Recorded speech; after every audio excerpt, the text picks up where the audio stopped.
கர்த்தருடைய நாமம் மகிமைப்படுவதாக.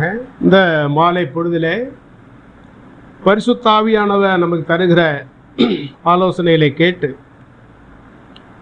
கர்த்தருடைய நாமத்தை மகிமைப்படுத்துவதோடு கூட அவருக்கு நன்றியும் நாம் செலுத்த கடமைப்பட்டிருக்கிறோம். கடைசி நாட்களிலே நாம் வாழ்ந்து கொண்டிருக்கிறோம். விசுவாசம் என்பது விசுவாசிகளிலே நாளடைவில் குறைகிற ஒரு காலகட்டத்திலே நாம் வாழ்ந்து கொண்டிருக்கிறோம். மிகவும் ஜாக்கிரதையோடு நாம் இருக்க வேண்டிய ஒரு காலகட்டம். ஆகவே தேவனுடைய வார்த்தை என்பது நம்முடைய வாழ்க்கையில் மிக முக்கியமான ஒன்று. அந்த தேவனுடைய வார்த்தைக்கு நாம் எவ்வளவு முக்கியத்துவம் கொடுக்கிறோமோ, எவ்வளவு நேரம் கொடுக்கிறோமோ, அதை பொறுத்தே நம்முடைய ஆவிக்குரிய உறவு, தேவனுடனான ஆவிக்குரிய உறவு கட்டப்படும். தேவனுடைய வார்த்தையை தியானிப்பதிலே, கேட்பதிலே நம்மில் பின்மாற்றம் காணப்படுமே ஆனால் நிச்சயமாக ஆவிக்குரிய வாழ்க்கையிலே பெரிய ஒரு தொய்வு, பெரிய ஒரு சோர்வு நம்மை தாக்கும். தேவனுடைய சித்தத்தை பூர்ணமாக நாம் நிறைவேற்ற முடியாதபடிக்கு அது ஒரு தடையாக காணப்படும். ஆகவே கடைசி நாட்களிலே தேவனுடைய வார்த்தைக்கு மிக அதிகமாக நாம் முக்கியத்துவம் கொடுக்க நம்ம கடமைப்பட்டு இருக்கிறோம். இந்த மாலை பொழுதில் உங்களோடு கூட பேசும்படியாக நான் தெரிந்து கொண்ட வேத பகுதி, எல்லாருக்கும் பரிச்சயமான சிறு பிள்ளைகள் முதல் வயதானவர்கள் வரை எல்லா இடங்களிலும், எல்லா ஜெப கூட்டங்களிலும், எல்லா விதமான ஆவிக்குரிய கூட்டங்களிலும், குடும்ப ஜெபத்திலும் பயன்படுத்தக்கூடிய இரு வசனங்களை மையமாக வைத்து இந்த மாலை பொழுதிலே நாம் பார்க்கவிருக்கிறோம். சங்கீதங்களின் புஸ்தகம் 103ஆம் சங்கீதம் 1, 2 ஆகிய வசனங்களை நான் வாசிக்கிறேன். என் ஆத்துமாவே கர்த்தரை ஸ்தோத்தரி, என் முழு உள்ளமே அவருடைய பரிசுத்த நாமத்தை ஸ்தோத்தரி. என் ஆத்துமாவே கர்த்தரை ஸ்தோத்தரி, அவர் செய்த சகல உபகாரங்களையும் மறவாதே. எல்லாருக்கும் பரிச்சயமான மனப்பாடமான ஒரு வசனமாக காணப்படுகிறது. ஒவ்வொரு நாளும் இந்த வசனங்களை நாம் சொல்லி வருகிறோம். காலையிலும் மாலையிலும் மதியான வேளையிலும் எந்த இடத்திலெல்லாம் ஜெபிக்கிறோமோ அந்த இடத்திலெல்லாம் அந்த வசனத்தை நாம் கூறுகிறோம். பொதுவாக இது நம்முடைய தமிழகத்தில் தான் இந்த பழக்கம் இருக்கிறது. இப்போ கேரள மாநிலத்திற்கு சென்றோமானால் இதை சொல்ல மாட்டார்கள். விசேஷமாக நம்முடைய சபைகளிலே இந்த வசனத்தை யாரும் ஜெபத்தின் முடிவிலே கூற மாட்டார்கள். ஆனால் தமிழகத்தை பொறுத்த மட்டிலே எந்த சபையாக இருந்தாலும் இந்த வசனங்களை, இரு வசனங்களை அதிகமாக பயன்படுத்துவார்கள். ஏனென்றால் இறுதியிலே கர்த்தருக்கு நன்றி கூறி முடிக்கக்கூடிய, நிறைவு செய்யக்கூடிய வசனங்கள் தான் இந்த இரு வசனங்கள். இதில் தாவீதின் சங்கீதம். இந்த தாவீது இதில் என்ன கூறுகிறார் என்பதை தெளிவாக நாம் பார்க்க வேண்டும். முதலாவதாக என் ஆத்துமாவே கர்த்தரை ஸ்தோத்தரி, இது முதல் காரியம். இரண்டாவது என் முழு உள்ளமே, இது இரண்டாவது. மூன்றாவது அவருடைய பரிசுத்த நாமத்தை ஸ்தோத்தரி, இது மூன்றாவது. நான்காவதாக என் ஆத்துமாவே கர்த்தரை ஸ்தோத்தரி, அவர் செய்த சகல உபகாரங்களையும் மறவாதே. அப்போ 4 முக்கியமான காரியம் நாம் சாதாரணமாக சொல்லிவிட்டு போகிறோம். சங்கீதக்காரர் இதை சொல்லி வைத்து போயிருக்கிறார். ஆனால் பரிசுத்த ஆவியானவர் இந்த வசனத்திலே மறைத்து வைத்திருக்கிற மறைப்பொருள், அது பரிசுத்த ஆவியானவரால் மட்டுமே நமக்கு கொடுக்க முடியும். இதைத்தான் 1 கொரிந்தியர் 2ஆம் அதிகாரம் 10ஆம் வசனத்தில் வாசிக்கிறோம். பரிசுத்த ஆவியானவர் தான் மிகப்பெரிய ஒரு ஆராய்ச்சியாளர். அந்த பரிசுத்த ஆவியானவர் நமக்கு வெளிப்படுத்தாவிட்டால் நம்மால் வசனங்களின் விளக்கங்களை சரியாக உணர்ந்து கொள்ள முடியாது. அப்போ இந்த பரிசுத்த ஆவியானவரின் உதவியோடு கற்றுக்கொள்ளாதவர்கள், பரிசுத்த ஆவியானவருடைய பாதவடியில் அமர்ந்து நேரம் செலவிடாதவர்கள், வசனத்தை அதிக நேரம் தியானிக்காதவர்கள், வசனத்தை தெளிவாக கற்றுக் கொடுக்கவோ, கற்றுக்கொள்ளவோ, புரிந்து கொள்ளவோ மற்றவர்களை புரிய வைக்கவோ வருவது முடியாது. ஆகவேதான் பரிசுத்த ஆவியானவரின் உதவி, வேதத்தை வாசிக்கும் போது அவருடைய உதவி நிச்சயம் நமக்கு தேவை, கட்டாயம் நமக்கு தேவை. நம்மை பயன்படுத்துகிறவர் அவர்தான், நம்மை நடத்துகிறவர் அவர்தான் இல்லையா? நமக்கு ஞானத்தை கொடுக்கிறவரும் அந்த பரிசுத்த ஆவியானவர் தான். அந்த பரிசுத்த ஆவியானவர் இந்த இடத்திலே, இந்த வசனத்திலே நமக்கு வைத்திருக்கிற காரியங்கள் என்ன? முதலாவதாக, என் ஆத்துமாவே கர்த்தரை ஸ்தோத்தரி. இங்கே தாவீது கூறும்போது என் ஆத்துமாவே கர்த்தரை ஸ்தோத்தரி என்று கூறுகிறார். அதென்ன ஆத்துமாவே கர்த்தரை ஸ்தோத்தரி? நம்முடைய நாவுதான கர்த்தரை துதிக்கிறது, நம்முடைய உள்ளம் துதிக்கிறது. ஆனால் ஆத்துமாவே கர்த்தரை ஸ்தோத்தரி என்று சொல்லும்போது வித்தியாசமான ஒரு வார்த்தை. ஏன் ஆத்துமாவை கர்த்தரை ஸ்தோத்தரி என்று கூறுகிறார்? அதனுடைய சரியான ஒரு அர்த்தத்தை, விளக்கத்தை நாம் உணர்ந்து கொண்டால் அதை விட மேலான காரியம் ஒன்று இருக்காது. தேவன் இந்த உலகத்திலே நமக்காக எண்ணற்றவைகளை சிரித்திருக்கிறார். இந்த பழங்களை எடுத்துக்கொண்டோமானால், ஒரு பலாப்பழம் இருக்குமே, ஆனால் அந்த பலாப்பழத்தில் எத்தனையோ ஜாதி. ஒரு மாம்பழத்தை எடுத்துக்கொள்வோமானால் அதில் எத்தனையோ ஜாதி. கீரை வகைகளை எடுத்துக்கொண்டோமானால் அதில் எத்தனையோ ஜாதி. இப்படி பலவிதமான சிருஷ்டிகள், எண்ணற்ற சிருஷ்டிகள். சில கனிகளை நாம் பார்த்திருக்கவே முடியாது. சில இடங்களுக்கு செல்லும் போது இது என்ன கனி என்று கேட்டு தெரிந்து கொள்ளுகிறோம், அப்போதும் புரியவில்லை. நம்முடைய கண்களுக்கு தென்படாத அநேக சிருஷ்டிகள், மனிதனுக்காக தேவன் கொடுத்த சிருஷ்டிகள் இந்த உலகத்தில் சிதறி கிடக்கிறது. எல்லாவற்றையும் நம்மால் காண முடியாது. 1000 ஆண்டுகள் உயிரோடு இந்த உலகத்தில் வாழ்ந்தாலும் தேவனால் சிருஷ்டிக்கப்பட்ட எல்லாவற்றையும் நம்மால் காண முடியாது. அவ்வளவு நன்மை, அவ்வளவு சிருஷ்டிகள். அப்ப தேவன் மனிதனுக்கு கொடுத்திருக்கிற நன்மைகளை எண்ணி பார்க்கும்போது எவ்வளவு பெரிய நன்மை, என்னடங்கா நன்மை. அதாவது சங்கீதக்காரன் சொல்லுகிறான், தேவன் எனக்கு செய்த எல்லா நன்மைகளுக்காக, உபகாரங்களுக்காகவும் நான் எண்ணத்தை செலுத்துவேன். அப்ப எல்லா உபகாரங்கள் என்று சொல்லும் போது பன்மையில் சொல்லப்பட்டிருக்கிறது. அப்ப எண்ணற்ற நன்மைகள். இவ்வளவு நன்மைகள் இருக்கும்போது சங்கீதக்காரன் இந்த உலகத்தில் உள்ள நன்மைகளுக்காக கர்த்தரை ஸ்தோத்திரி என்று சொல்லாமல், என் சரீரமே, இந்த உலகத்தில் சிருஷ்டிக்கப்பட்ட எல்லாம், இந்த உலகத்தில் காணப்படுகிற அனைத்துமே நம்முடைய சரீரத்திற்காக சிருஷ்டிக்கப்பட்டவை. நம்முடைய ஆத்துமாவுக்காக சிருஷ்டிக்கப்பட்டது ஆவிக்குரிய ஆசீர்வாதம்.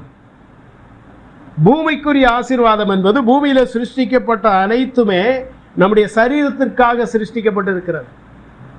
ஆனால் நம்முடைய ஆத்துமாவுக்காக சிருஷ்டிக்கப்பட்ட ஆசீர்வாதம் அது பரத்திலிருந்து கொடுக்கப்பட்டிருக்கிறது. அது இயேசு கிறிஸ்துவின் மூலமாக வந்திருக்கிறது. இந்த ஆவிக்குரிய ஆசீர்வாதங்கள் எண்ணற்றவை. அந்த ஆவிக்குரிய ஆசீர்வாதங்கள் நம்முடைய ஆத்துமாவுக்காக கொடுக்கப்பட்டவை. அதைத்தான் எபேசியர் நிருபம் 1ஆம் அதிகாரத்திலே 1 முதல் 13 வரையிலான பகுதியிலே அப்போஸ்தலனாகிய பவுல் ஆவிக்குரிய ஆசீர்வாதங்கள், 9 விதமான ஆசீர்வாதங்களை, ஆவிக்குரிய ஆசீர்வாதங்களை தெளிவுபடுத்தி இருக்கிறார். அந்த 9 விதமான ஆவிக்குரிய ஆசீர்வாதங்களின் அடிப்படையில் தான் மற்ற ஆவிக்குரிய ஆசீர்வாதங்களும் நமக்கு கொடுக்கப்படுகிறது. 9 வரங்களானாலும் 9 கனிகளானாலும் இவையெல்லாம் இந்த எபேசியர் 1ஆம் அதிகாரத்தில் சொல்லப்பட்டிருக்கிற ஆவிக்குரிய ஆசீர்வாதங்கள் 9 அடிப்படையிலே நமக்கு கொடுக்கப்படுகிறது. இவ்வளவு நன்மைகள் கொடுக்கப்பட்டிருக்கும் போது இந்த தாவீது, என் சரீரமே நீ கர்த்தரை துதி என்று சொல்லவில்லை. ஆனால் இங்க என்ன கூறுகிறார்? என் ஆத்துமாவே. அப்படி என்றால் இந்த சரீரத்திற்கும் இந்த ஆத்துமாவுக்கும் உள்ள வித்தியாசம் என்ன? சரீரம் என்பது மண்ணினால் உருவாக்கப்பட்டது. நமக்குள் இருக்கிற ஆத்துமாவானது மண்ணினால் உருவாக்கப்பட்டது அல்ல. தேவன் தமது ஜீவ சுவாசத்தை நமக்கு கொடுத்திருக்கிறார். இந்த ஆத்துமாவானது நித்தியமானது, சரீரமானது அநித்தியமானது. சரீரமானது அழிந்து போகும், புது சரீரம் நமக்கு கொடுக்கப்படும். ஆனால் ஆத்துமா என்பது ஒருபோதும் அழியக்கூடியது அல்ல. அப்ப தேவன் நமக்கு செய்திருக்கிற நன்மைகள், இந்த உலகத்தில் தேவன் அவருடைய பிள்ளைகளுக்கு செய்திருக்கிற நன்மைகளில் மிகப்பெரிய ஒரு நன்மை என்று சொன்னால் ஒரே ஒரு நன்மை, உயர்வான, உசிதமான, நித்தியமான, நிலைவரமான நன்மை என்னவென்றால் நம்முடைய ஆத்துமாவுக்கு செய்திருக்கிற நன்மை. இதை எத்தனை பேர் உணர்ந்து கொள்ளுகிறோம்? எத்தனை பேர் புரிந்து கொள்ளுகிறோம்? எப்போது பார்த்தாலும் கம்ப்ளைண்ட். எனக்கு அது இல்லை பிரதர், எனக்கு இது இல்லை பிரதர், எனக்கு பணம் இல்லை, நல்ல பதவி இல்லை, நல்ல வீடு இல்லை, எனக்கு கார் இல்லை, சொந்த பந்தம் யாரும் என்னை கண்டுகொள்வதில்லை, நண்பர்கள் யாரும் என்னை கண்டுகொள்வதில்லை. இதெல்லாம் ஏன் சொல்லுகிறோம் என்றால் தேவன் நம்முடைய ஆத்துமாவுக்கு செய்திருக்கிற நன்மையை உணர்ந்து கொள்ளாதவர்கள் உயிருள்ளவரை புகார் கூறிக்கொண்டே இருப்பார்கள். ஆனால் தேவன் நமது ஆத்துமாவுக்கு செய்திருக்கிற நன்மையை சரியாக உணர்ந்து கொண்டவர்கள் எப்படிப்பட்ட சூழ்நிலையிலும், காற்றோ மழையோ அழிவோ நாசமோ மோசமோ பசியோ பட்டினியோ வியாதியோ, எந்த சூழ்நிலையிலும் சந்தோஷத்தோடு கர்த்தரை துதித்துக் கொண்டிருப்பார்கள். அதுதான் கிறிஸ்தவ வாழ்க்கை. இருக்கும்போது துதிக்கிறோம் என்றால் அது நம்முடைய சரீரம் நம்மை தூண்டுகிறது. இல்லாத போது நாம் தேவனை துதிக்கிறோம் என்றால் நம்முடைய ஆத்துமா நம்மை தூண்டுகிறது. அதைத்தான் தாவீது கற்றுத் தருகிறார், என் ஆத்துமாவே கர்த்தரை ஸ்தோத்திரி. நான் ஆத்துமா துதிக்க வேண்டும். ஏன் தெரியுமா? இந்த உலகத்தில் காணப்படுகிற எல்லாவற்றையும் தேவன் வார்த்தையினால் சிருஷ்டித்தார். நமக்கு கொடுக்கப்பட்டிருக்கிற எல்லாமே வார்த்தையினால். ஆனால் ஆத்துமா இருக்கு பாருங்க, இந்த ஆத்துமாவை காப்பதற்காக தேவன் ஒரு வார்த்தையை அனுப்பினார். அந்த வார்த்தையிலே ஜீவன் இருந்தது. அந்த வார்த்தை மனிதனுக்கு ஜீவனை கொடுக்கக்கூடிய ஜீவனாக இருந்தது. அதுதான் இயேசு கிறிஸ்து என்கிற வார்த்தை. இந்த உலகத்திலே உங்களையும் என்னையும் ரட்சிப்பதற்காக தமது குமாரனாகிய இயேசு கிறிஸ்துவை கல்வாரி சிலுவையில் அவர் கொடுத்தார். அதை விட பெரிய நன்மை இருக்கிறதா? ஒருவேளை இந்த உலகத்தில் இதைவிட அதிகமான ஆசீர்வாதங்களை நாம் பெற்றோம். மரிக்கும் போது தேவன் இல்லாத இடத்துக்கு நாம் செல்வோமானால் என்ன லாபம்? மனிதன் உலகம் முழுவதையும் ஆதாயப்படுத்தினாலும் தன் ஜீவனை இழந்து போனால் அவனுக்கு என்ன லாபம்? ஒரு லாபமும் இல்லை. ஆனால் இந்த இடத்துல இருக்கிற நீங்களும் நானும் ஒருவேளை ஏழையாக இருக்கலாம், ஒன்றுமில்லாதவர்களாக இருக்கலாம், இந்த உலகத்திலே வெறுமையானவர்களாக இருக்கலாம். ஆனால் இந்த நொடி பொழுதிலே நம்முடைய ஜீவன் நம்மை விட்டு பிரிமையானால் நாம் தேவனோடு கூட இருப்போம். எவ்வளோ பெரிய பாக்கியம்! இதை விட பெரிய ஆசீர்வாதம் இருக்கிறதா? ஆவிக்குரிய ஆசீர்வாதத்தை, நம்முடைய ஆத்துமாவுக்கு தேவன் செய்திருக்கிற நன்மையை சரியாக உணர்ந்து கொள்ளாதவன் உயிருள்ளவரை அவன் குருடனாகத்தான் இருப்பான். ஆவிக்குரிய குருடன் என்று சொல்லலாம். அவன் எவ்வளவு ஊழியம் செய்தாலும் சரி, எத்தனை ஆண்டுகள் சபையில் இருந்தாலும் சரி, எவ்வளோ பெரிய விசுவாசி என்று பெயர் எடுத்தாலும் சரி, தேவன் ஆத்துமாவுக்கு, நம்முடைய ஆத்துமாவுக்கு செய்திருக்கிற நன்மையை உணர்ந்து கொள்ளாதவன் உயிருள்ளவரை அவன் குருடன். அவனுக்கு நிம்மதி இருக்காது, திருப்தி இருக்காது. இந்த உலகத்திலே சரீரத்தின் தேவைகளை சந்திக்க சகல பொய், புரட்டு, கபடு எல்லாமே இருக்கும். சகல அசுத்தங்களும் காணப்படும். ஏன் தெரியுமா? ஆத்துமாவுக்கு தேவன் செய்த நன்மையை உணர்ந்து கொள்ளாமல் போனார். தாவீது நமக்கு என்ன கற்றுத்தருகிறார்? தேவன் உனக்கு செய்திருக்கிற நன்மைகளில் மிக முதன்மையான நன்மை உன் ஆத்துமாவுக்காக கல்வாரி சிலுவையிலே மரித்திருக்கிறார். தேவகுமாரனாகிய இயேசு கிறிஸ்து அவருடைய சொந்த இரத்தத்தை சிந்தி நம்முடைய ஆத்துமாவை பாவத்தின் பிடியிலிருந்து, பாவத்தின் அடிமைத்தனத்திலிருந்து, பாவத்தின் தண்டனையிலிருந்து பிரித்தெடுத்திருக்கிறார், காப்பாற்றி இருக்கிறார். ஆகவே நீங்களும் நானும் தேவனுக்கு அதிகமான ஸ்தோத்திரங்களை, நன்றியை செலுத்த வேண்டியது எதற்கென்றால், முதன்மையான துதி ஸ்தோத்திரம் கல்வாரி சிலுவையிலே எனக்காக நீர் மரித்தீரே, எனக்காக ஜீவனை கொடுத்தீரே, என் ஆத்துமாவை, ஒன்றுமில்லாத ஆத்துமாவை விலையேறப்பட்ட ஒன்றாக நீர் மாற்றினீரே, நித்திய காலமாக உம்மோடு வாழக்கூடிய ஒரு ஆத்மாவாக மாற்றினீரே. இதை விட பெரிய நன்மை இருக்கிறதா? இந்த உலகத்தில் எனக்கு எது இல்லாவிட்டாலும் சரி, என் ஆத்துமா ரட்சிக்கப்பட்டிருக்கிறதே, என் ஆத்துமா கழுவப்பட்டிருக்கிறதே, என் ஆத்துமா பரிசுத்தமாக்கப்பட்டிருக்கிறதே. நான் தேவனுடைய பிள்ளை என்கிற அந்தஸ்தை பெற்றிருக்கிறேனே, அது போதும், அதுதான் முக்கியம். ஆகவேதான் தாவீது கூறுகிறார், என் ஆத்துமாவே கர்த்தரை ஸ்தோத்தரி. அடுத்ததாக என் முழு உள்ளமே. அடுத்து என்ன கூறுகிறார்? முதலாவதாக ஆத்துமாவே கர்த்தரை ஸ்தோத்தரி. ஏன் ஆத்துமா கர்த்தரை துதிக்க வேண்டும்? அந்த ஆத்துமாவுக்கு தேவன் செய்த நன்மை என்ன? இந்த உலகத்திலே தேவன் செய்த நன்மைகளில் மிகப்பெரிய நன்மை நம்முடைய ஆத்துமாவுக்கு செய்த நன்மை இல்லையா? அடுத்ததாக என் முழு உள்ளமே. தேவனை துதிக்கும் போது இப்படித்தான் துதிக்க வேண்டும் என்கிற ஒரு வழி இருக்கிறது, ஒரு முறை இருக்கிறது. எப்படி வேண்டுமானாலும் துதிக்கலாம் அப்படி சொல்லக்கூடாது. இப்படித்தான் துதிக்கணும், வேதம் கற்றுத் தருகிறது. இப்படித்தான் துதிக்கணும். சில பேர் சொல்லுவார்கள், சமையல் செய்து கொண்டே துதிக்கலாம், வேலை செய்து கொண்டே துதிக்கலாம், கட்டிலில் படுத்துக்கொண்டே துதிக்கலாம், படுத்துக்கொண்டே வேதத்தை வாசிக்கலாம், என்ன வேணாலும் செய்யலாம். அவர்களுடைய வசதியின்படி செய்து கொள்ளுகிறார்கள். ஆனால் வேதம் அப்படி கற்றுத்தரல. நீ தேவனை துதிக்கிறார் என்றால் எந்த வேளையிலும் துதிக்கலாம், தவறு அல்ல. யாத்திரை செய்யும் போதும், நீ நித்திரையில் இருக்கும்போது கூட நீ துதிக்கலாம், தவறு அல்ல. ஆனால் எப்படி துதிக்கிறாய்? தாவீது கூறுகிறார், என் முழு உள்ளமே. உபாகமம் 6ஆம் அதிகாரம் 5வது வசனம் நான் வாசிக்கிறேன். நீ உன் தேவனாகிய கர்த்தரிடத்தில் உன் முழு இருதயத்தோடும் உன் முழு ஆத்துமாவோடும் உன் முழு பலத்தோடும் அன்பு கூறுவாயாக. எத்தனை முறை வந்திருக்கு முழு முழு என்று? எத்தனை முறை வந்திருக்கிறது? முழு இருதயத்தோடும் முழு ஆத்மாவோடும் 3 முறை. 3 என்பது பழைய ஏற்பாட்டின் காலத்தில் ஒரு கணக்கு, பூரணத்தை குறிக்கிற கணக்கு. 3, 7, 10 இவைகளெல்லாம் பூரணத்தை குறிக்கக்கூடிய ஒன்று. கவனிக்கலாம். அப்போ இந்த இடத்துல என்ன கூறுகிறார் என்றால், உன் முழு ஆத்மாவோடும். அப்போ தேவனை துதிக்கும் போது உண்மை இருக்கணும். தேவனுக்கு நன்றி செலுத்தும் போது உண்மை இருக்கணும். உண்மை இல்லாமல் துதிக்க முடியுமா? முடியும். முழு மனதோடு துதிக்காம தேவனை துதிக்க முடியுமா? முழு மனது இல்லாமல் துதிக்க முடியுமா? நிச்சயமா முடியும். நம்முடைய அனுதின வாழ்க்கையில் யாரையாவது நம்மால் முழு மனதோடு நேசிக்க முடிகிறதா? முழு மனதோடு பேச முடிகிறதா? முழு மனதோடு செயல்பட முடிகிறதா?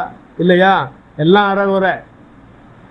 கணவன்கிட்ட பேசினாலும் அதில் ஒரு அறகுறை, மனைவியை நேசித்தாலும் அதில் ஒரு அறகுறை இல்லையா?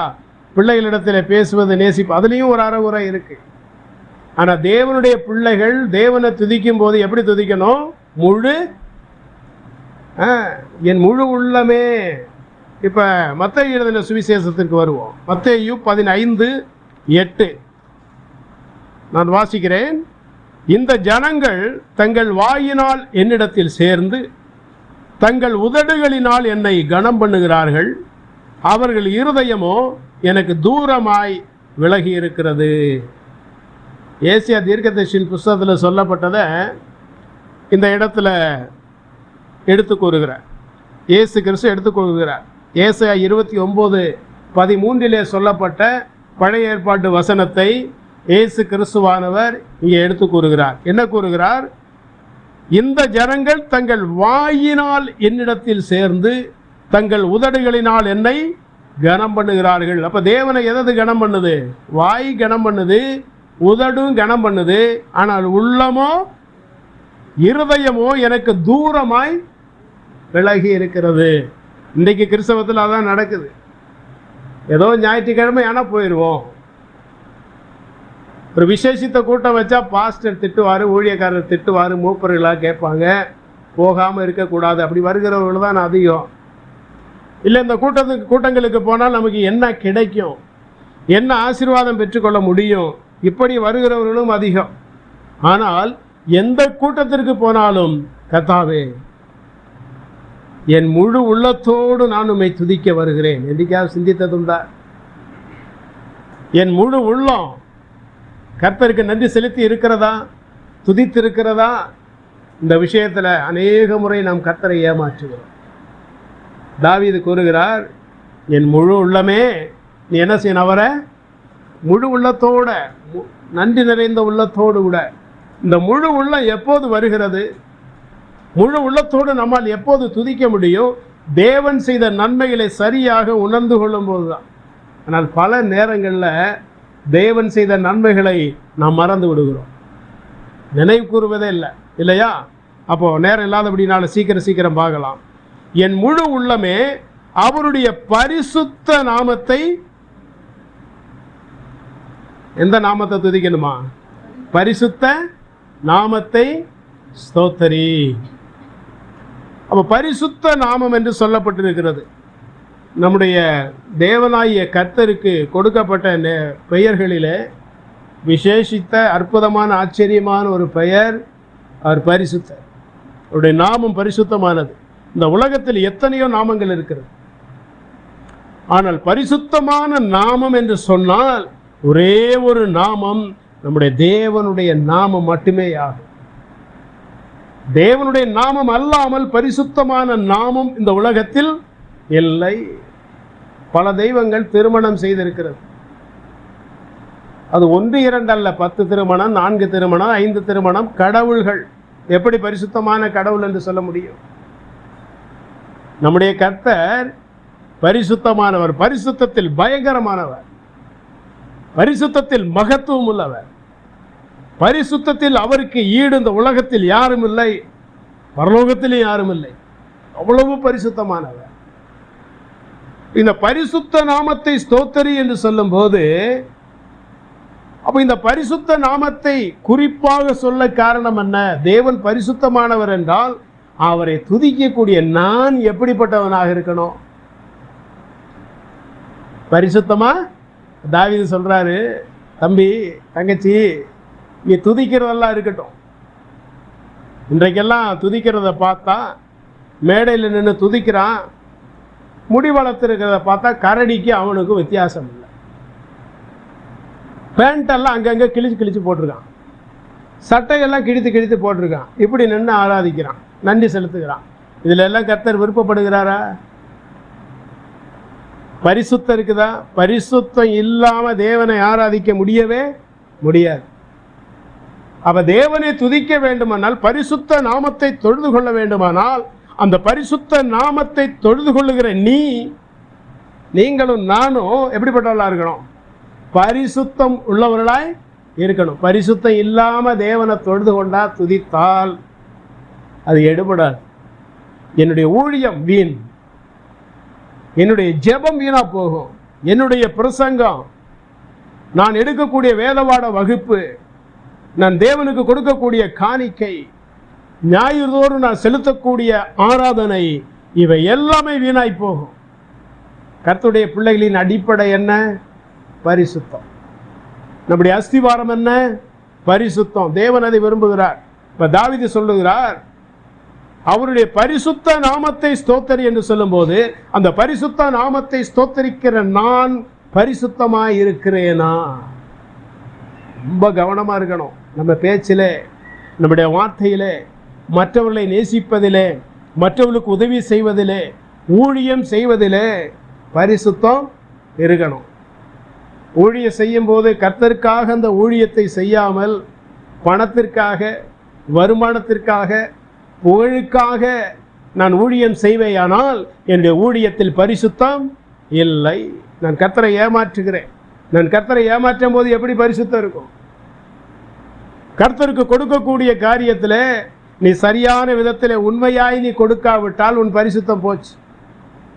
இன்றைக்கு லஞ்சம் வாங்கி தசமபாகம் கொடுக்கிறவர்களும் உண்டு, லஞ்சம் வாங்கி காணிக்கை கொடுக்கிறவர்களும் உண்டு, வட்டிக்கு பணத்தை கொடுத்து அதிலே வரக்கூடிய வருமானத்திலே தசமபாகம் கொடுக்கிறவர்களும் உண்டு. இதெல்லாம் பரிசுத்தமான ஒன்றல்ல, அசுத்தமான ஒன்று. இதையெல்லாம் கர்த்தர் அருவருக்கிறார். கர்த்தருடைய கேட்டாரா? பொய் பேசி காணிக்க கொடு, லஞ்சத்தை வாங்கி காணிக்க கொடு கேட்டாரா? கேட்கவில்லையே. அப்ப தேவனுடைய நாமத்தை, பரிசுத்த நாமத்தை ஸ்தோத்தரிக்க வேண்டுமானால் எனக்குள் பரிசுத்தம் இருக்கணும். 29ஆம் சங்கீதம் 2வது வசனத்தை நாம் வாசித்து பார்ப்போமானால், 96வது சங்கீதத்தை நாம் வாசித்து பார்ப்போமானால், பரிசுத்த அலங்காரத்துடனே கர்த்தரை. அப்ப நமக்கு ஒரு அலங்காரம் இருக்கணும். அலங்காரம் என்றால் என்ன? ஆயத்தப்படுதல் இல்லையா? ஒரு பெண்ணை அலங்கரித்து திருமண மேடைக்கு கொண்டு வருகிறார்கள் என்றால் அந்த பெண் ஆயத்தமாக வந்திருக்கிறாள் என்று அர்த்தம். அதுதான் அலங்காரம். அலங்கரிக்காவிட்டால் திருமணத்துக்கு தயார் ஆகவில்லை என்றுதான் அர்த்தம். பரிசுத்த அலங்காரத்துடனே என்று சொல்லும்போது தேவனை தொழுது கொள்வதற்கு முன்பதாக பரிசுத்தத்திலே நாம் ஆயத்தம் உள்ளவர்களாய் இருக்க வேண்டும். அப்ப தாவீது மூலமாக பரிசுத்த ஆவியானவர் நமக்கு எவ்வளவு அருமையான காரியங்களை வைத்திருக்கிறார், எவ்வளவு அருமையான காரியங்களை கற்றுத்தருகிறார். இதையெல்லாம் நம்ம உணர்ந்து கொள்ளாம எல்லா நாளும் ஜெபத்தில் என் ஆத்துமாவை கர்த்தரை ஸ்தோத்தரி, சிலர் படபடன்னு சொல்லி முடித்திடுறாங்க. அந்த அர்த்தத்தை புரிந்து கொள்ளாமலேயே, அர்த்தத்தை உணர்ந்து கொள்ளாமலேயே இந்த இரு வசனங்களை வாழ்நாள் முழுவதும் சொல்லுகிறவர்கள் உண்டு. அர்த்தத்தை கேட்டா தெரியாத ஏதோ ஆண்டவரை துதிக்கிறோம், அவ்வளவுதான். ஆனால் பரிசுத்தாவியானவர் என்ன நோக்கத்தோடு இதை சொல்லி வைத்திருக்கிறார் உணர்ந்திருக்கிறோமா? இன்றைக்காவது உணர்வோம் இல்லையா? அப்போ 3 காரியங்களை பார்த்துருக்கிறோம். என் ஆத்துமாவே கர்த்தரை ஸ்தோத்தரி. அடுத்து என் முழு உள்ளமே, முழு உள்ளத்தோடு துதிக்கணும். அடுத்தது அவருடைய பரிசுத்த நாமத்தை. அப்போ பரிசுத்த நாமத்தை என்று சொல்லும்போது நமக்குள் எது முக்கியம்? பரிசுத்தம் நம்முடைய வாழ்க்கையில மிக முக்கியம். 4வதாக என் ஆத்துமாவே கர்த்தரை ஸ்தோத்தரி, அவர் செய்த சகல உபகாரங்களையும் மறவாதே. மறுபடியுமாக என்ன கூறுகிறார்? என் ஆத்துமாவே கர்த்தரை ஸ்தோத்தரி. 2வது முறை கூறுகிறார். முதலாவதாக முதல் வசனத்திலே என் ஆத்துமாவே கர்த்தரை ஸ்தோத்தரி. 2வது வசனத்தில் முதல் கூறுகிறார் என் ஆத்துமாவே கர்த்தரை. அப்ப மறுபடியும் கூறுகிறார் என்றால் வலியுறுத்துகிறார், வலியுறுத்தி கூறுகிறார், உறுதி செய்து கூறுகிறார். புதிய ஏற்பாட்டின் நூலிலே நாம் பார்ப்போமானால் இயேசு கிறிஸ்து அவருடைய சம்பாஷணையிலே, பிரசங்கத்திலே, சொற்பொழிவிலே மெய்யாகவே மெய்யாகவே நான் உங்களுக்கு சொல்லுகிறேன். அப்ப மெய்யாகவே மெய்யாகவே பழைய ஏற்பாட்டு பதமானது இருமுறை ஒரு வார்த்தையை சொல்வார்களே, ஆனால் அது உறுதி செய்யப்படுகிறது. உறுதி செய்யப்படுகிறது என்பதுதான் அதனுடைய பொருள். இப்போ இந்த இடத்துல தாவீது மறுபடியும் அந்த வசனத்தை கூறுகிறார், என் ஆத்துமாவே கர்த்தரை ஸ்தோத்தரி. அப்ப கர்த்தரை துதிப்பதிலே ஆத்துமாவே நீ கவனமாறு. உனக்கு நேரம் கிடைக்கும் போதெல்லாம், எப்பொழுதும் நீ என்ன செய்தாலும் ஒரு நினைவு உனக்குள்ள இருக்கணும். தேவன் உனக்கு தந்திருக்கிற நன்மைகளில் உன் ஆத்துமாவுக்கு செய்திருக்கிற நன்மை மிகப்பெரிய நன்மை. அதற்காக நீ துதித்து கொண்டே இரு. இல்லையா? ஆதி பக்தர்கள் அப்படித்தான் வாழ்ந்தார்கள். ஆதியிலே ஊழியம் செய்தவர்கள் அப்படித்தான் வாழ்ந்தார்கள். இந்த உலகத்தில் அவர்களுக்கு ஒன்றும் கிடைக்கவில்லை. இன்றைய நாட்களில் இருக்கிற ஊழியர்களைப் போல, விசுவாசிகளைப் போல ஆடம்பரமான ஒரு வாழ்க்கை அந்த நாட்களிலே இருந்ததில்லை. பசியோடு, பட்டினியோடு, தாகத்தோடு, வேதனையோடு, வியாதியோடு ஊழியத்தை நிறைவேற்றினார்கள். ஆனால் அவர்களுக்குள் காணப்பட்ட சந்தோஷம், மிகப்பெரிய சந்தோஷம் என்ன தெரியுமா? தேவன் ஆத்துமாவை மீட்டிருக்கிறாரே, தேவன் ஆத்துமாவை ரட்சித்திருக்கிறாரே. இல்லையா? இந்த இரவிலே நான் மரித்தாலும் என் தேவனோடு கூட இருப்பேன். அந்த நம்பிக்கை, ஆத்துமாவுக்கு தேவன் செய்த அந்த நன்மையை உணர்ந்தார்கள். இன்றைய கிறிஸ்துவம் அதை உணர்கிறதா? தேவன் ஆத்துமாவுக்கு செய்திருக்கிற நன்மைக்காக துதிக்கிறவர்கள் எத்தனை பேர்? ஆவிக்குரிய ஆசீர்வாதத்திற்காக அவரை தேடுகிறவர்கள் எத்தனை பேர்? உலக காரியத்துக்கு தான். மிகப்பெரிய கூட்டம் சென்னையில் நடக்குதா? இதெல்லாம் எதுக்காக போகுது? உலக ஆசீர்வாதம். ஏதாவது தீர்க்க தரிசனம் கிடைக்காதா? இன்னும் எனக்கு ப்ரொமோஷன் கிடைக்காதா? என்னுடைய பிசினஸ் இன்னும் வளராதா? இதுக்கு தான் போகுது. ஆனால் தேவனின் ஆத்துமாவுக்கு செய்த நன்மைக்காக நான் அவரை தேடுகிறேன். எத்தனை பேர்? விரல் விட்டு எண்ணலாம். அப்படிப்பட்ட கடைசி காலத்தில் நம்ம வாழ்ந்து கொண்டிருக்கிறோம். ரொம்ப ஜாக்கிரதையாக இருக்கணும், ரொம்ப கவனமாக இருக்கணும். ஊழியனாக இருந்தாலும் முக்கியமாக ஊழியக்காரர்கள் தான் கவனமாக இருக்கணும் இல்லையா? அடுத்து விசுவாசிகள். இந்த உலக ஆசீர்வாதங்களை தேடுவதிலே நாடுவதிலே கர்த்தருடைய பிள்ளைகள் மிகவும் கவனமாக இருக்கணும். ஆத்மாவுக்கு செய்த நன்மையை நாம் மறந்து விட்டால் தேவனுடைய கிருபைகளை நம்ம மறப்போம், அவருடைய உண்மையை மறப்போம். இந்த உலகத்தில் மனம் போன போக்கில் வாழ தோன்றும். என் ஆத்துமாவே கர்த்தரை ஸ்தோத்தரி, அவர் செய்த சகல உபகாரங்களையும். இப்போ இறுதியாக வரும்போது 4வதாக கூறும்போது கூறுகிறார், அவர் செய்த சகல உபகாரங்களையும். முதல் ஆத்துமாவுக்கு செய்த நன்மை இல்லையா? அடுத்தது அவர் செய்த சகல உபகாரங்கள். ஒவ்வொரு நாளும் 3 நேரம் நம்ம உணவு உட்கொள்கிறோம் இல்லையா? இந்த உணவு உண்ணும் போதெல்லாம் நம்ம ஆண்டவரை எண்ணி பார்க்கிறோமா, நினைத்து பார்க்கிறோமா இல்லையா? இன்னைக்கு ஒரு நேரம் உணவு இல்லாதவர்கள் எத்தனை பேர்? தங்கி தாமரிக்க வீடு இல்லாதவர்கள் எத்தனை பேர்? தெருக்களிலே கூடியிருக்கிறார் இல்லையா? ஆனால் தேவன் பாருங்க, நம்ம எவ்வளவாய் ஆசீர்வதித்திருக்கிறார். போதுமான அளவுக்கு ஆசீர்வாதம். ஆனால் இன்னும் நமக்கு திருப்தி இல்லை. கடந்த நாளிலே இந்த வயநாடு பகுதியிலே, கேரளாவிலே பயங்கரமான ஒரு நிலச்சரிவு. எத்தனை உயிர்கள் மண்ணுக்கு அடியிலே போனது. சிலர் சொல்லுகிற பேட்டியை பார்த்தால், வார்த்தைகளை கேட்டால் உள்ளம் உடைந்து போகிறது. கஷ்டப்பட்டு சம்பாதித்தோம், வெளிநாட்டிலே போய் கஷ்டப்பட்டு சம்பாதித்து வீடு வைத்தோம், இந்த வீடு இல்லை. உடுத்திக்கொள்ள ஆடை போலும் கூட இல்லை, உடையே இல்லை. மற்றவர்கள் கொடுத்ததை வாங்கி உடுத்தி இருக்கிறோம். இனி என்ன செய்வதென்று எனக்கு தெரியவில்லை. இது நமக்கு தெரிந்து இத்தனை கஷ்டங்கள், தெரியாமல் கஷ்டப்படுகிறவர்கள் எத்தனை பேர்? என்றைக்காவது எண்ணி பார்க்கிறோமா? நமக்கு அது இல்லை பிரதர், இது இல்லை பிரதர், இதை நினைக்கிறோம். ஆனால் நமக்கு கீழே உள்ளவர்களை என்றைக்காவது ஒரு நாள் நம்ம எண்ணி பார்க்கிறோமா? நம்ம சாப்பிடும்போது ஐயோ இந்த உணவு கூட இல்லாதவர்கள் எத்தனை பேர் எண்ணி பார்த்துருக்கிறோமா? நல்ல ஒரு உடை கடையிலே சென்று வாங்கும்போது இந்த உடை கூட இல்லாதவர்கள் எத்தனை பேர் எண்ணி பார்த்துருக்கிறோமா? தேவன் நமக்கு தந்திருக்கிற நன்மைகளை ஒவ்வொன்றையும் எண்ணி பார்க்கும்போது அவரை மறக்கக்கூடாது. அவர் செய்த சகல உபகாரங்கள், சகல உபகாரங்கள் என்று சொல்லும்போது எண்ணற்ற நன்மைகள்.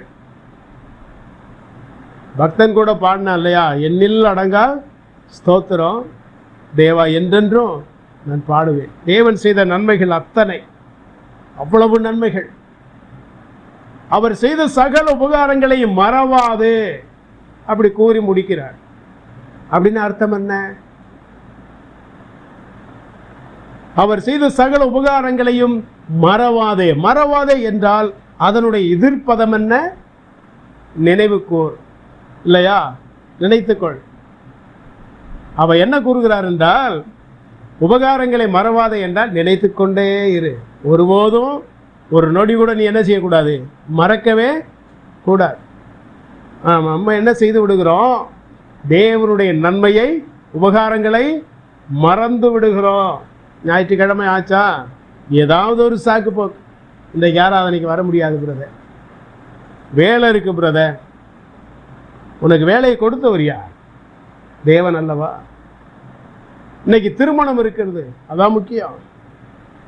கொஞ்சம் லேட்டாக போனால், தாமதமாக போனால் ஏற்றுக்கொள்ள மாட்டார்களா? காது குத்து இருக்கு பிரதர், அவர் மூக்க கூட குத்தட்டும், நீ ஆராதனையை முடிச்சுட்டு போகலாம்ல. ஆனால் எதற்கு முக்கியத்துவம் கொடுக்கிறார்கள்? உலக காரியத்திற்கு. அதனுடைய அர்த்தம் என்ன? நீ தேவனுடைய உபகாரங்களை மறக்கிறாய், ஜாக்கிரதை. தேவன் செய்த உபகாரங்களை மறக்கிறபடியினால தான் நீ ஆலயத்துக்கு செல்வதை விட்டு விடுகிற. வேதவாட வகுப்பு, இந்த வேதவாட வகுப்புக்கு யாராவது செல்கிறார்களா? இல்லையா? எந்த சபையில் இருக்க அந்த பழக்கம்? அதிலிருந்து என்ன புரிந்து கொள்ளுகிறோம்? யாருக்கும் தேவனுடைய வார்த்தை வேண்டாம், ஆவிக்குரிய ஆசீர்வாதங்கள் வேண்டாம், பூமிக்குரிய காரியம் போதும். ஞாயிற்றுக்கிழமை போய் பார்ப்போம் அவரை, ஞாயிற்றுக்கிழமை மட்டும் ஆண்டவரை பார்க்கலாம், மற்ற நாள் பார்க்க வேண்டாம். அது காரணம் என்ன? தேவன் செய்த உபகாரத்தை எவன் ஒருவன் மறக்கிறானோ அவன் தேவனை மறக்கிறான். கேரள மாநிலத்தில் எல்லாம் போனால் சில சபைகளுக்கு, அதுலேயும் குறிப்பாக அந்த கத்தோலிக்க சபை, நாம் எளிதாக சொல்லிவிடுறோம், அவெல்லாம் ரட்சிக்கப்படாத ஆட்கள்ப்பா, ஒரே வார்த்தையில் சொல்லிவிடுகிறோம். நடக்க முடியாத வயதானவர்களை பல கிலோமீட்டர் தூரத்திலிருந்து தூக்கி வருகிறார்கள், சுமந்து வருகிறார்கள். இன்றைய நாட்களில் காரெல்லாம் வந்துருச்சு, வாகனங்கள்லாம் வந்துருச்சு. இந்த வாகனங்களெல்லாம் இல்லாத நாட்களில் மலை பிரதேசங்கள் எல்லாம் வயதானவர்கள் எங்களை தூக்கிட்டாவது போ சபைக்கு. அந்த அளவுக்கு வைராக்கியம். தேவனுக்கு நான் நன்றி செலுத்தணும். நடந்தே வருகிறார்கள். இன்றைக்கும் கேரள மாநிலத்துக்கு போவோமானா, அதிகாலை வேளையில் பார்ப்போமானா 5 மணிக்கெல்லாம் அவர்களுக்கு ஆராதனை நடக்கிறது. அந்த 5 மணியிலே, அந்த 5 மணி அளவில் வயதானவர்களும் குழந்தைகளை எல்லாம் கடந்து செல்கிறார்கள். ஏன் தெரியுமா? அவள் சத்தியத்தை அதிகமாக அறியாவிட்டாலும் தேவன் மீது உள்ள பாசம் நம்மகிட்ட இருக்கா? நம்ம என்ன சொல்கிறோம்? மாறுதட்டி கொள்ளுகிறோம். நான் ரட்சிக்கப்பட்டவன், நான் மறுபடியும் பிறந்திருக்கிறேன், எனக்கு வேதம் நல்லா தெரியும், நான் பெரிய சபையில் இருக்கிறேன். எந்த பெரிய சபையிலும் தான் என்ன, பெரிய சபையில் இருக்கிறதா முக்கியம்? தேவன் செய்த உபகாரத்தை நீ மறக்கக்கூடாது, நினைத்து கொண்டே இருக்கும். ஆகவே தான் சங்கீதக்காரனாகிய தாவீது நமக்கு அந்த 2 வசனங்களில் நல்ல ஆழமான சத்தியங்களை நமக்கு கற்றுக் கொடுத்திருக்கிறார். ஆகவே இந்த வசனங்களை சொல்லும் போதெல்லாம் உணர்வோடு சொல்லணும், உணர்ந்து சொல்லணும். உணர்வில்லாமல், புரிந்து கொள்ளாமல், அர்த்தத்தை தெரிந்து கொள்ளாமல் இதை சொல்லிக்கொண்டே இருப்போமானால் அது தேவனுடைய பார்வையிலே வீணாக இருக்கும். நேரமும் வீணாய் போகும், நம்முடைய வாழ்க்கையும் வீணாக போகும். ஆகவே பரிசுத்த ஆவியான நமக்கு தந்திருக்கிற ஆலோசனைப்படி இதுவரை இருந்தது போட்டோம், இனி வருகிற நாட்களாவது உணர்வடைவோம். என் ஆத்மாவானது தேவனை துதிக்கட்டும். என் சரீரம் அல்ல, என் ஆத்மா அவரை துதிக்கணும். என் முழு உள்ளம், என் நாவ் அல்ல, என்னுடைய உதடுகள் அல்ல, என் முழு உள்ளம் அவரை துதிக்கணும். அது தேவனுடைய கட்டளை. உபாகமத்தில் பார்த்தோம், தேவனுடைய கட்டளை அது. அப்படித்தான் துதிக்கணும், முழு உள்ளத்தோடு தான் துதிக்கணும். அடுத்ததாக அவர் செய்த சகல உபகாரங்களையும் மறக்கக்கூடாது. இந்த காரியங்களை மனதில் வைத்து சிந்திப்போம், செயல்படுவோம், கர்த்தருக்காக உழைப்போம். கர்த்தருடைய நாமம் நிச்சயமாய் மகிமைப்படும். நம்மையும், நம்முடைய குடும்பத்தையும், நம்முடைய சமுதாயத்தையும், நம்முடைய சபையையும் நிச்சயமாக கர்த்தர் ஆசீர்வதிப்பார். கர்த்தருடைய நாமம் மகிமைப்படுவதாக. ஆமென்.